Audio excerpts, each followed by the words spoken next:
Hello hello hello, তোমরা সবাই কেমন আছো? আশা করছি খুব ভালো আছো। আমি মোটামুটি আছি।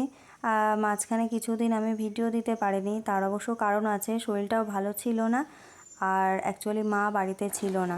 তো বাড়িতে সমস্ত কাজকর্ম আমাকে করতে হচ্ছিলো, তো এডিট করা একটা ঝামেলা, তোমরা সবাই জানো। তো সেজন্য ভিডিও দিতে পারছিলাম না।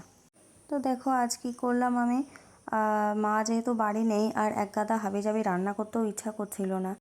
এবার দেখো, মা বাড়ি না থাকলে রান্না করতে ইচ্ছা করে না, কারণ সকালে হাজব্যান্ড খেয়ে দিয়ে অফিসে চলে যায়, বাবাও বাড়িতে থাকে না, সেই রাত্রিবেলা আসবে।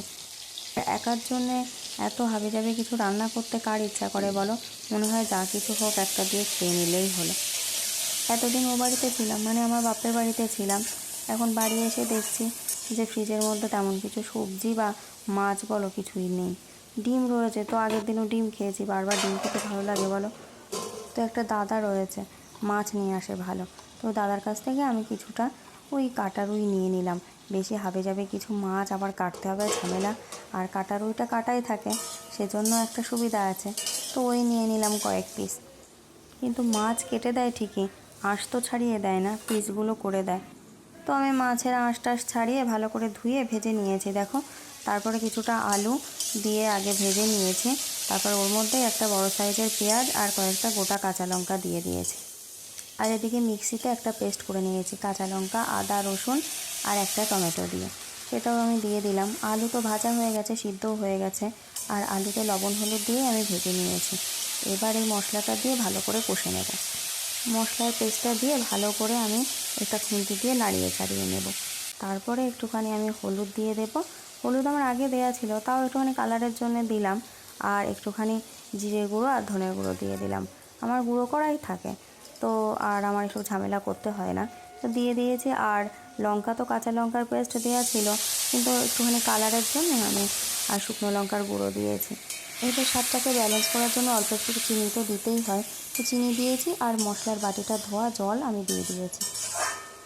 আলু ভাজার সময় যেহেতু আমি লবণ দিয়েছিলাম, সেজন্য লবণটা না এখন আমি দেবো না, পরে টেস্ট করে দেখবো, যদি লাগে তাহলে দেবো।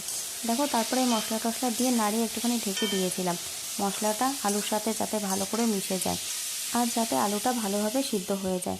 আলু ভেজেই আমার কিছুটা সিদ্ধ হয়ে গেছে, যেটুকুনি বাকি আছে মশলার সাথে ভালো করে সিদ্ধ হয়ে যাবে। দেখো, আলু সিদ্ধ হয়ে গেছে আর মশলাটাও বেশ সুন্দরভাবে হয়ে এসেছে। এবারে জল দিয়ে দেবো।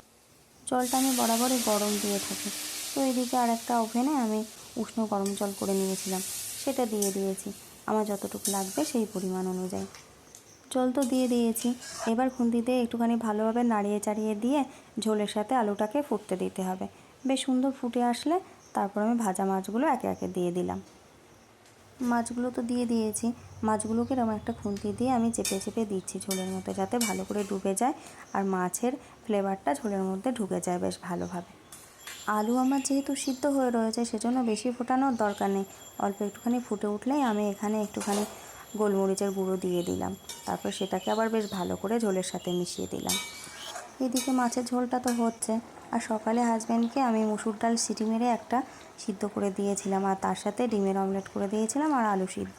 তো সেটাও রয়েছে, দুপুরবেলা হয়ে যাবে। এদিকে দেখো, মাছের ঝোলটা আমার হয়ে গেছে। এবার একটুখানি গরম মশলার গুঁড়ো দিয়েই নামিয়ে নেব, ব্যাস। তো চলো, এখানে ভিডিওটা শেষ করছি।